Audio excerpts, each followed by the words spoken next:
Hello बच्चों, आप सभी का स्वागत है आपके अपने YouTube चैनल चंद्रिका लेक्चर में। और आज इस वीडियो हम देखेंगे यहाँ पर चेक 12th बोर्ड। ठीक है, 12th बोर्ड भूगोल का, यहाँ पर भूगोल का टॉप 20, ठीक है, ऑब्जेक्टिव क्वेश्चन आंसर आज इस वीडियो में देखेंगे। ये मेरा पार्ट 2 वीडियो है, अभी तक आप पार्ट 1 नहीं देखें, जब देखिए प्ले लिस्ट में मिल जाएगा। और हम इस तरह का जो वीडियो है ना, 20 टॉप ज्योग्राफी का जो क्वेश्चन है, हम फाइनल एग्जाम तक देते रहेंगे। जेक बोर्ड 2026 में फरवरी या तो मार्च में एग्जाम लेंगे, तो उस समय तक हम ऑब्जेक्टिव क्वेश्चन देते रहेंगे। और मॉडल क्वेश्चन पेपर भी हम सॉल्व कर दिए हैं, हल कर दिए हैं। ठीक है, जब देखिए प्लेलिस्ट में मिल जाएगा।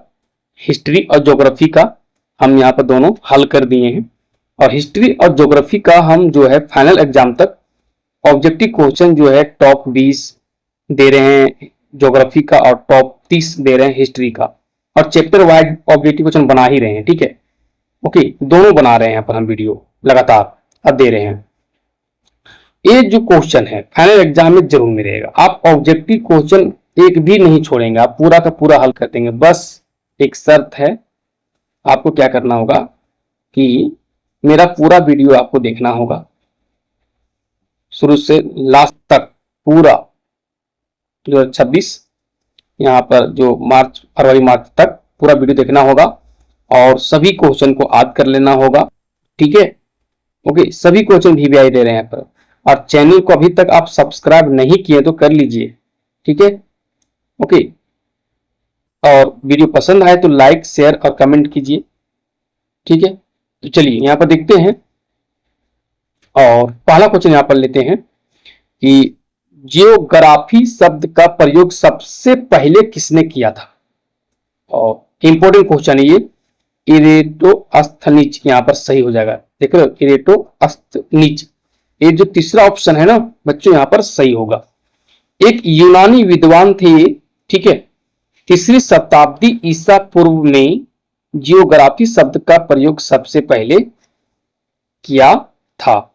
यह शब्द दो ग्रीक शब्दों, एगो जियो, जियो मतलब होता है पृथ्वी, और ग्राफ का मतलब लिखना से मिलकर बना है। जियो पृथ्वी, जियोग्राफ, जियोग्राफ, ठीक है, जियोग्राफ। तो हम कह सकते हैं कि जियोग्राफी शब्द का प्रयोग सबसे पहले किसने किया था, तो इरेटोस्थनीज ने किया था। तीसरा ऑप्शन, ये यूनान के रहने वाले थे। नेक्स्ट, भूगोल का पिता किसे कहा जाता है। अब देखिए, जियोग्राफी शब्द का पहले प्रयोग ही करेगा, तो भूगोल का पिता कोई और होगा क्या, नहीं, इससे ही कहा जाता है, इरेटोस्थनीज को याद रखना। तो पहला जो ऑप्शन है ना यहाँ पर सही होगा, क्योंकि इन्होंने सबसे पहले भूगोल को एक विषय के रूप में स्थापित किया था।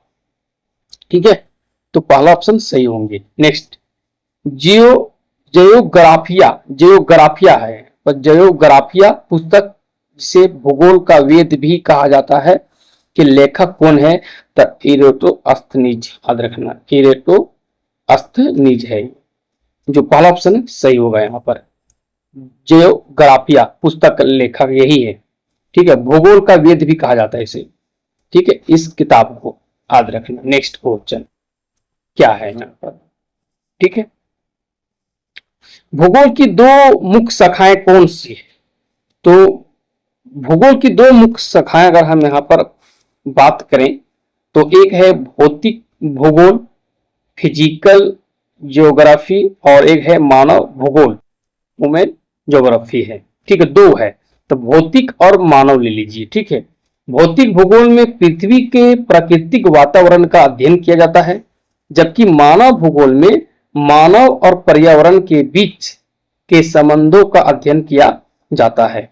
तो चौथा ऑप्शन यहां पर बच्चों सही होगा।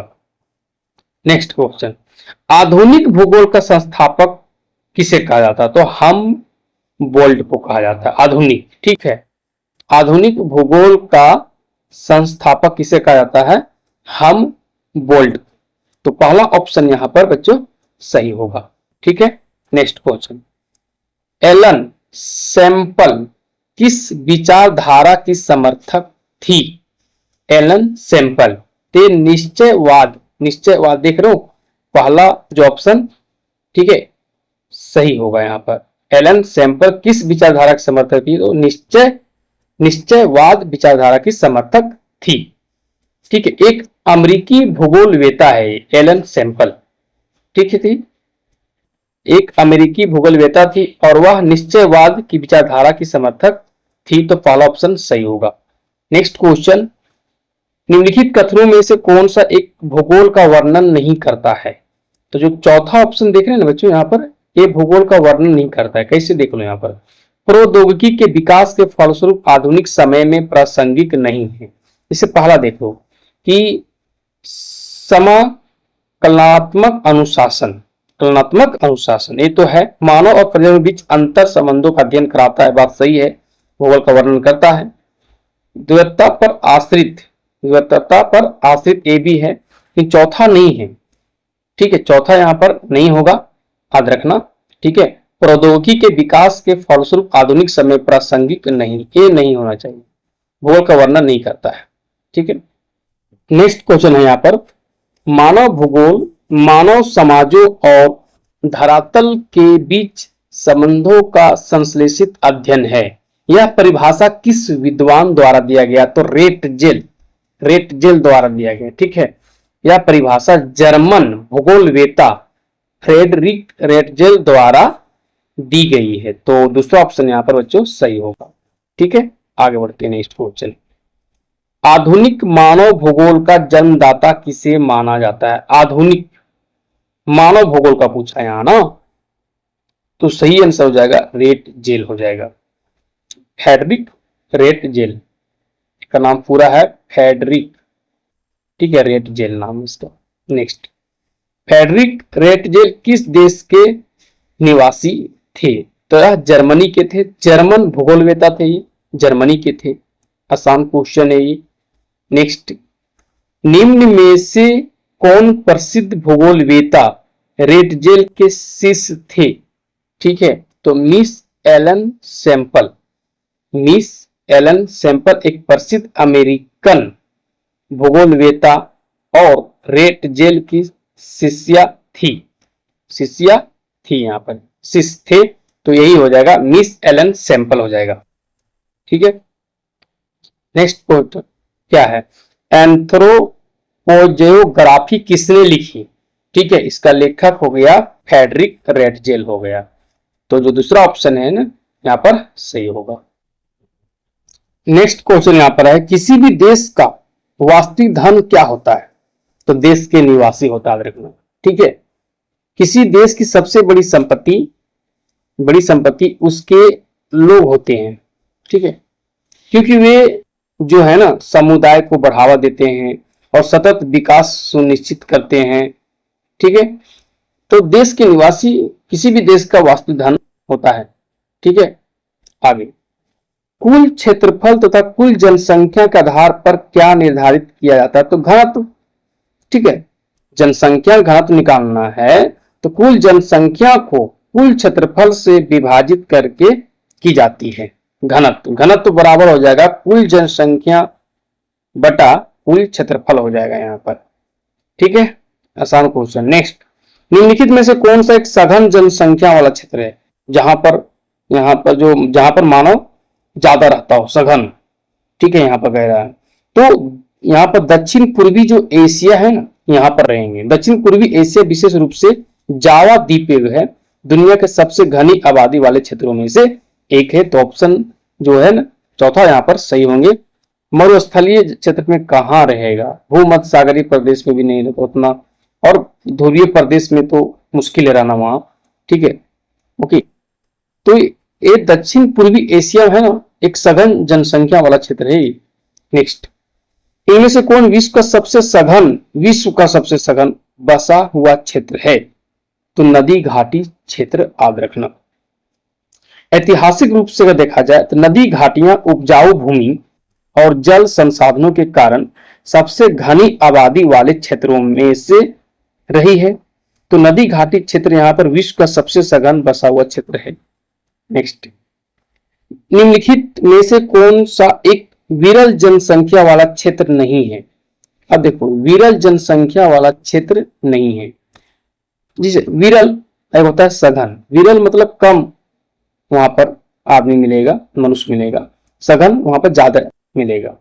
तो अटा कागा दिया है यहाँ पर, ठीक है, यहाँ पर लिखा हुआ है अटा कागा है, तो इस अटा कागा लिख दिया, अटा कामा होना चाहिए, अटा कामा।